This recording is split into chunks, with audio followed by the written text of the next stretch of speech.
Welcome to the Together for Good podcast, brought to you by Bethany Lutheran Church in Cherry Hills Village, Colorado.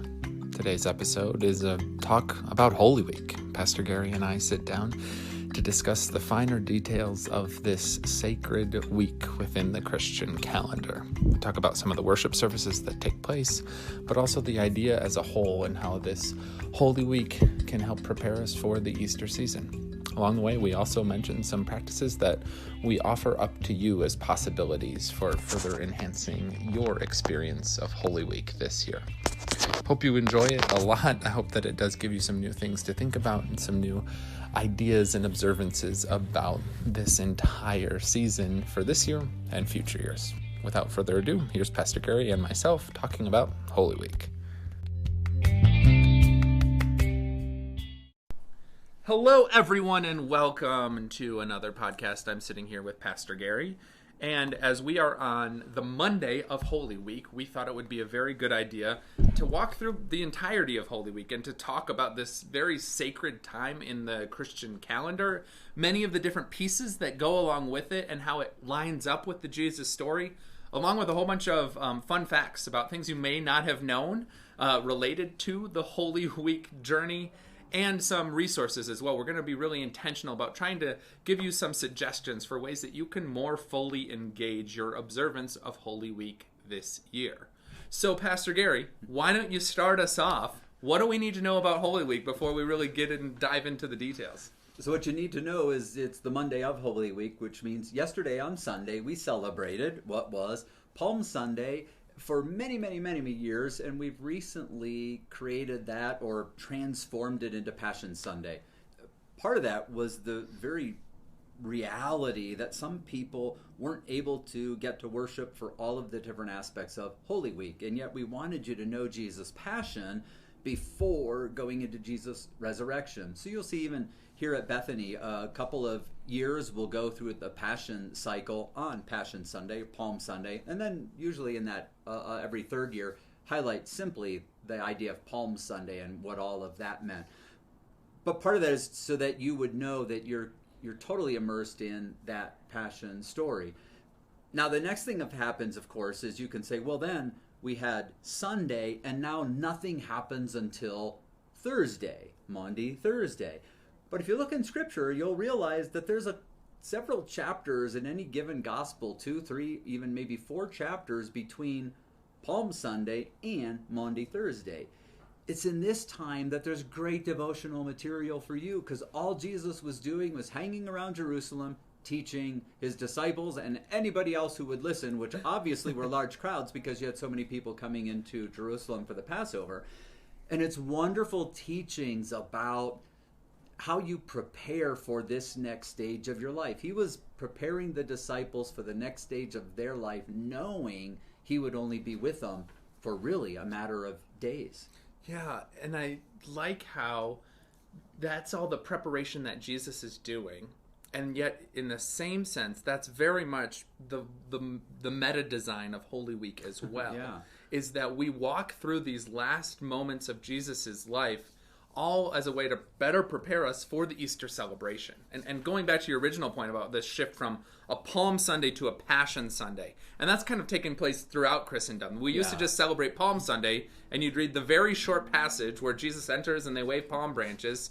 And it would feel like a normal Sunday in a lot of ways, this triumphant end to the Lenten journey that's a little more joyful than previous weeks. But people started to realize folks were coming on Palm Sunday, and then they were coming on Easter Sunday, but they didn't come to any of the Holy Week services in between. And if that's you, it's okay. We forgive you. We understand. But in the same sense, the stuff that happens in between is so important for preparing you for the Easter celebration. And so over the years, it's shifted to this reading of the whole Passion story on that Sunday, that first Sunday of Holy Week, where you can then get information about Jesus' betrayal, his trial, and his crucifixion, because that's all essential for fully entering into the joy of Easter as well. If you just go from Palm Sunday to Easter Sunday, you kind of just think Jesus had it easy, right? They welcomed him as a king and they waved palm branches and then he rose from the dead. It's great.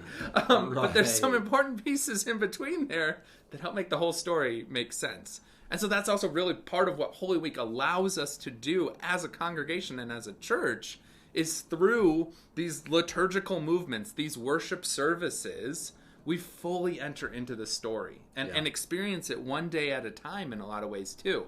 And so you're right. We have Palm Sunday / Passion Sunday, and then there's no service until Thursday. But I think that's a great devotional practice you're recommending is, well, what Jesus did before Maundy, Thursday is he was teaching in the synagogues and teaching his disciples. And so that's a great thing to immerse yourself in here on this Monday or Tuesday or Wednesday of Holy Week. Which is why I think looking at the Passion account on the Sunday is so important. And the reason we like to do that is because we know a lot of people will be there. Passion Sunday is one of the highest Sundays of the church year outside of Easter usually. Mm-hmm. And part of what we want is for you to feel like you are a disciple, that you're on this journey. So that's why in this early week you want to know what would Jesus be teaching me if I were there this week? What would Jesus want me to know? Yeah. And so part of it is getting yourself away from watching the story and allowing yourself to become a part of the story. That's what I think is so essential about Holy Week. This is not a movie that's playing out and you're watching others, but that you're engaged in it. That when we say Jesus taught his disciples, we are talking about you. We're not talking about 12 people who lived 2,000 years ago. We're talking about you as a part of the story. And there's something really brilliant and beautiful, too, that the way the church helps you do a lot of this is through worship. And that by entering the story and experiencing the story, that is an act of worship as well.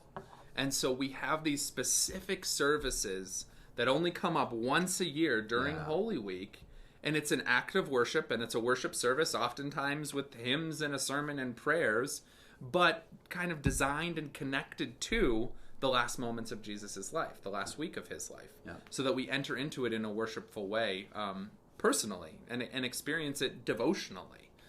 Which brings us to the first worship service within the Holy Week. Well, we've talked about Palm Sunday, but then on Maundy Thursday, the Thursday of Holy Week, is one of these times when there is a specific church service set aside, a specific liturgy they recommend you use, and it's connected to that Thursday in Jesus' last week of life, when he celebrated the Passover meal with his disciples in the upper room, and he washed their feet, and he celebrated the first Holy Communion with them.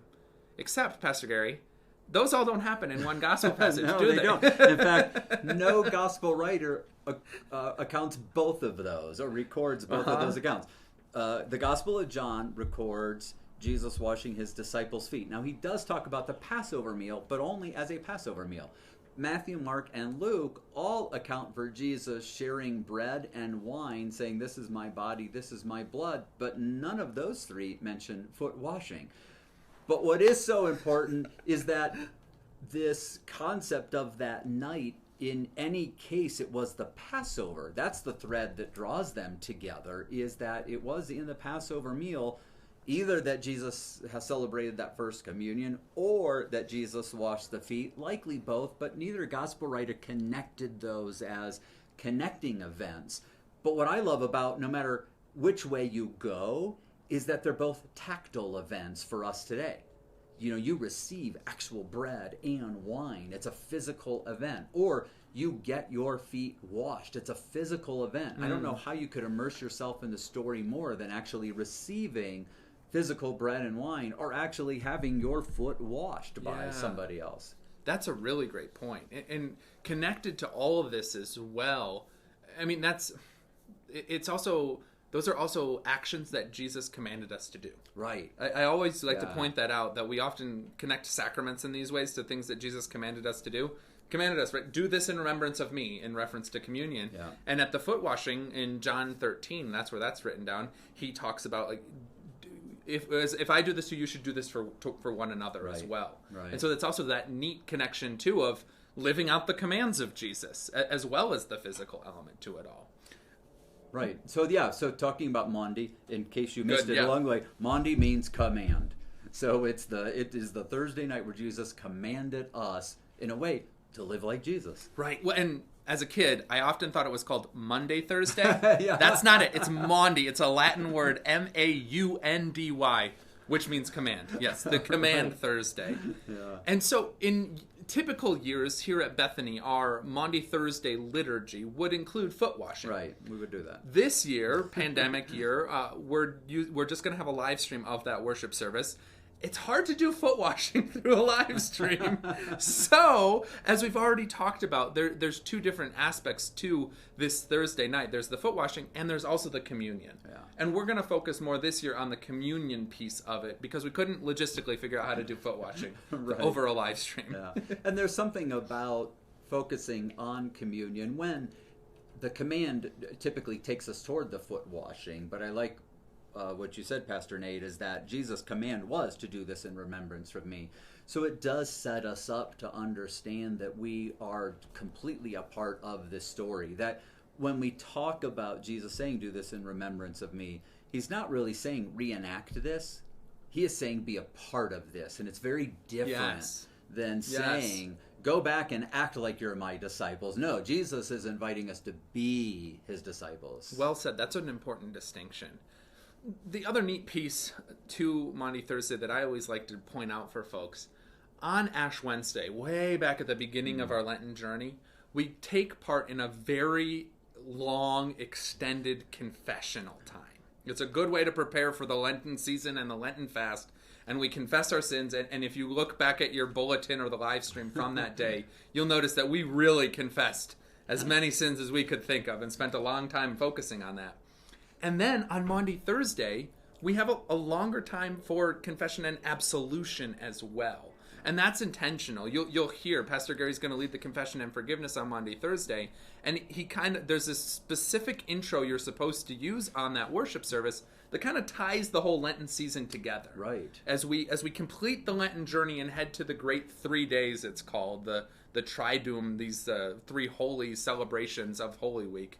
This is kind of the conclusion of that Lenten journey as we enter into this final week of Jesus' life. So it's a neat little piece for some folks out there. Some people just think it's me babbling. I always like that part of the connection point between the two. So for this year, Maundy Thursday, we want you to have a couple of options. Obviously, our live stream worship at 6:30. Some of you know we have smaller groups coming in during the day just to receive communion right around the altar. We'll be sitting really close to the altar here at Bethany. There's still a way to sign up for a couple of those spots yet. But also, we'll re-release or make the link available to that which Pastor Nate put out last year in the making of communion bread with his own family. Again, a real way to immerse yourself in a very tactile way to experience that sense of making unleavened bread, part of the Passover meal that connects us now to the Holy Communion meal. Right, and so as you're listening to this podcast, in the show notes, I'll include a link to that video. It's not too awful long of, my family and I making communion bread. It might be a great thing for you to do with your family or loved ones in preparation for our Maundy Thursday live stream service, which, by the way, is going to really focus on, too, this connection between Passover and communion. Right. That's really where we're deciding to focus ourselves.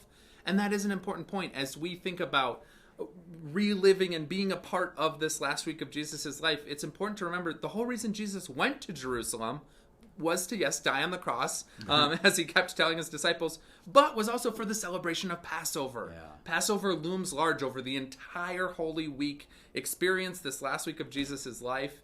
It is the high holiday in the Jewish faith, and it was why Jesus and his disciples were first sharing a meal on that Thursday night, which then became communion. Yeah, and it is, in a sense, the great theme of the Old Testament is now becomes one of the primary themes of Jesus' Passion Week.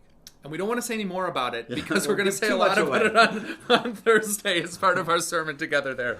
But which leads us now into Good Friday. And oftentimes on a Maundy Thursday service, the service will end with Jesus going to the garden and maybe even being arrested, depending on how you tell the story or how you want to tell it each week.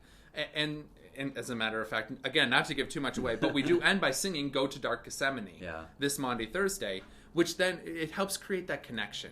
And very much so the idea is that the worship is continuing, that while Maundy Thursday's liturgy is concluded and that service has ended, it's actually just going to continue the next day with Good Friday. The two are inherently linked and connected. Yeah. And so then what happens on Good Friday, Pastor Gary? So on Good Friday, there are some pivotal things that we experience, and part of Good Friday is to really understand the depths of despair.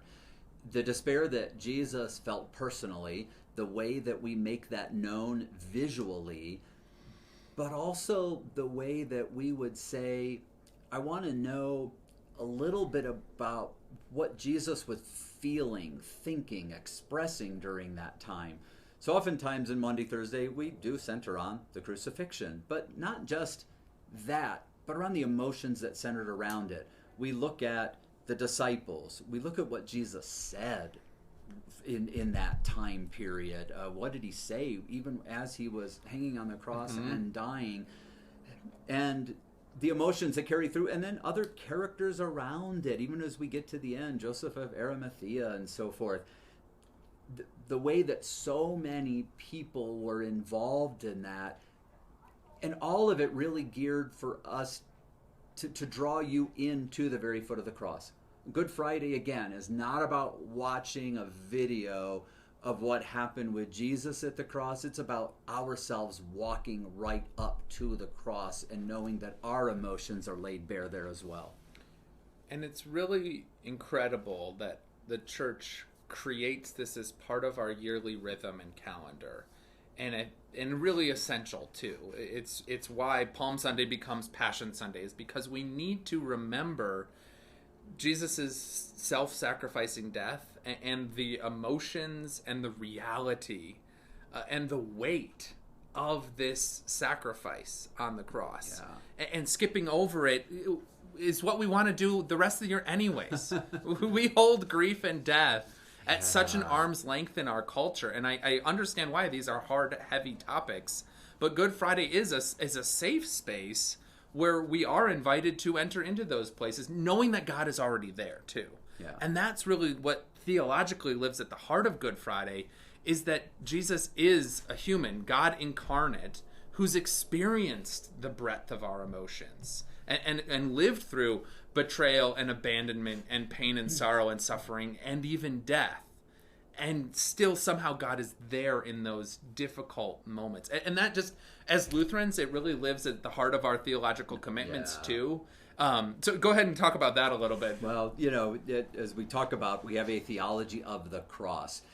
Counter to some churches where you'll hear a theology of glory. Now, we understand that resurrection could be a theology of glory, but part of that tries to skim over the fact that we believe in a God who understands the importance of sacrifice. Mm-hmm. We believe in a God who understands that human emotions are real, that they're raw, and they're to be experienced because God experiences those same emotions. So we can't skip over them.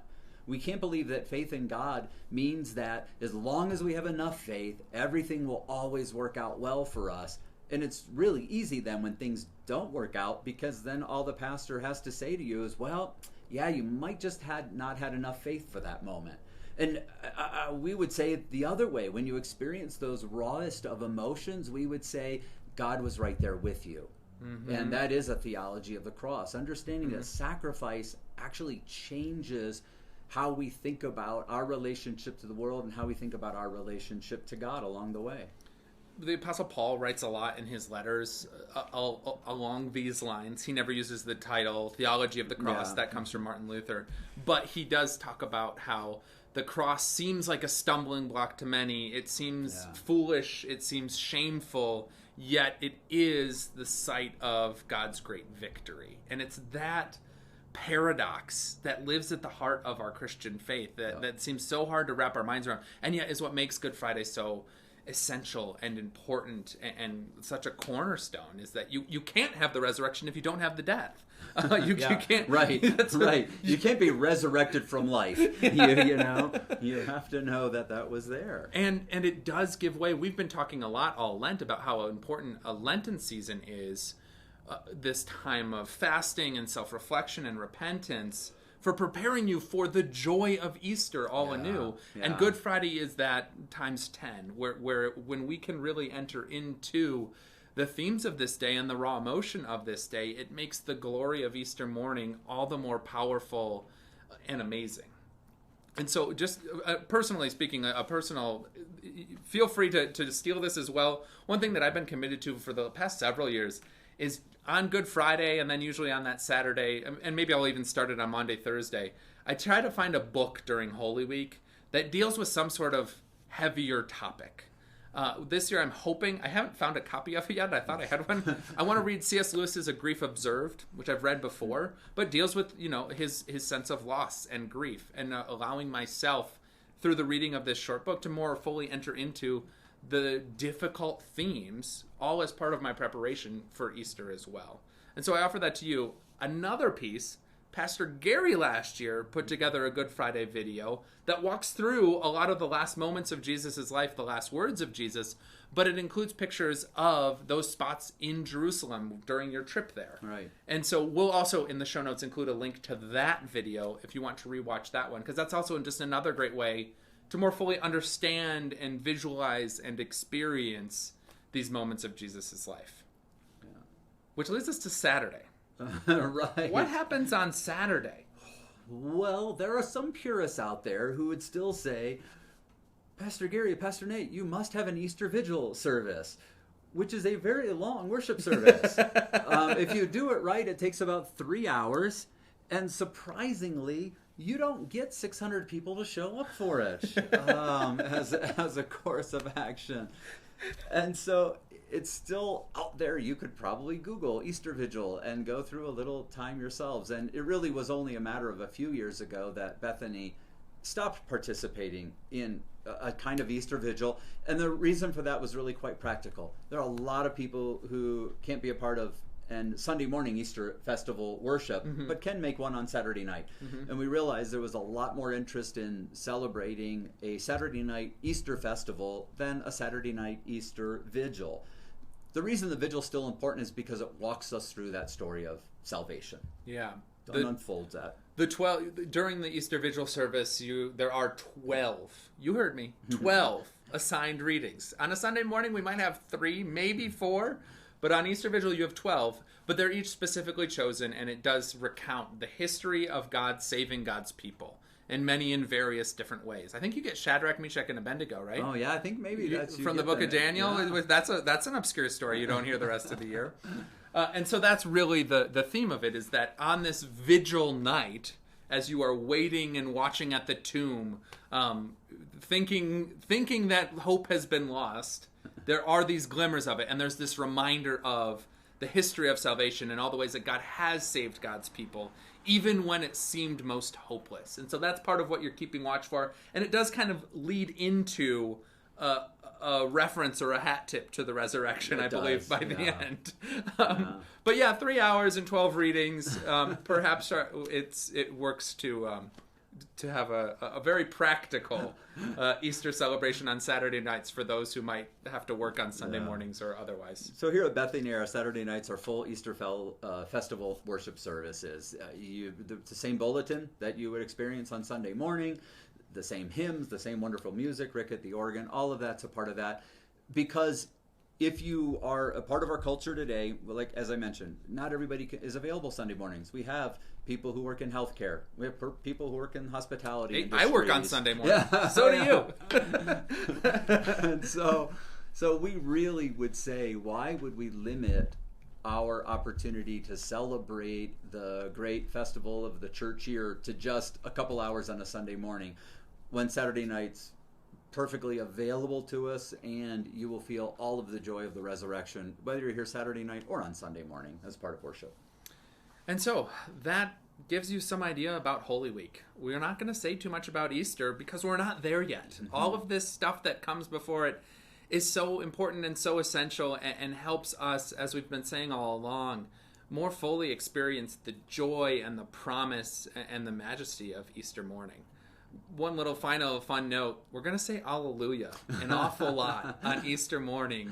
And part of the practice has been to not say that word throughout the Lenten season. Right. It's one form of a Lenten fast, because this is the biblical word of highest praise to God. And so you reserve your Alleluias and your highest praise for that Easter morning, that glorious promise that God does bring life from death, that death does not have the final word. Even as hopeless as it seemed on Good Friday, the empty tomb of Easter morning is such a big and powerful promise. Anything to add, Pastor? So we want you to be a part of that, not as an observer.